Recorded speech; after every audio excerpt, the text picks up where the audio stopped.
The first hurdle in treating opioid-dependent patients is finding a physician who is qualified to prescribe. At this time, advanced nurse practitioners are not able to prescribe due to state and federal regulations. We must work collaboratively with physicians who have had appropriate training. Nurses may assist in screening and assessment, educating the patient, family members, allowing them to know the risks and benefits of what to expect. Involve the patient in their treatment plan.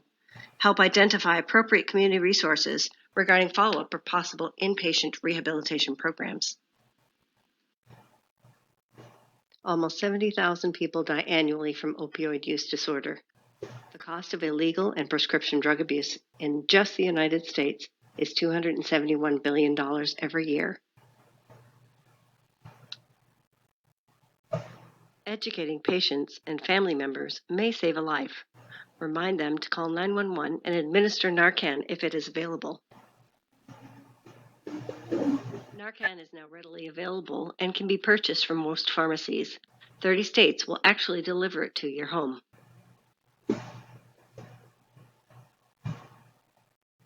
There are 3 levels of prevention, but the most effective way to prevent a disease is to stop it before it even starts.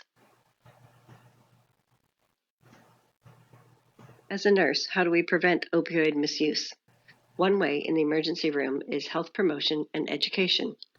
According to Kellum et al., intervening in early childhood can alter the life course trajectory in a positive direction.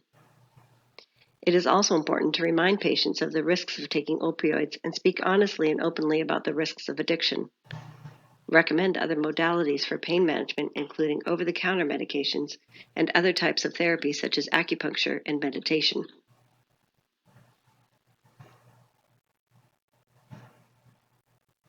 Ask the patient directly about their current or past drug use.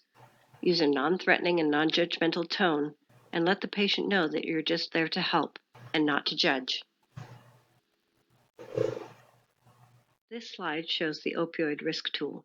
This is a helpful tool to use when discussing pain management with patients. When discharging patients on narcotics, frank discussion regarding abuse is beneficial to their long-term care.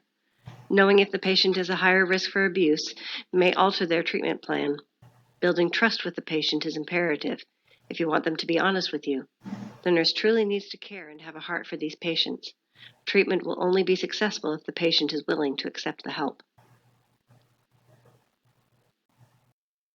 The drug abuse screening test will assist the provider in identifying the degree of the patient's drug abuse problem. For the test to be helpful, the patient must be honest. Buprenorphine, or Suboxone, competes with opioids for the receptor. As it has a higher affinity for the receptor, it will block the opioid. Buprenorphine has a limited opioid effect and will stop withdrawal symptoms without giving the patient the euphoric feeling they would normally receive from the opioids.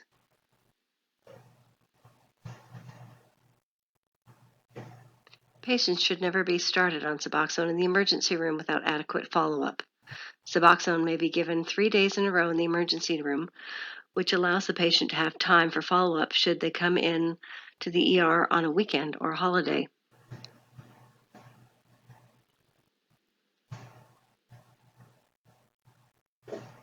Tertiary prevention includes rehabilitation and education. It is important for patients to have access to a follow-up prescriber who can assist with continued psychotherapy and counseling for the patient. 85% of people who try to stop will begin using again within 3 years.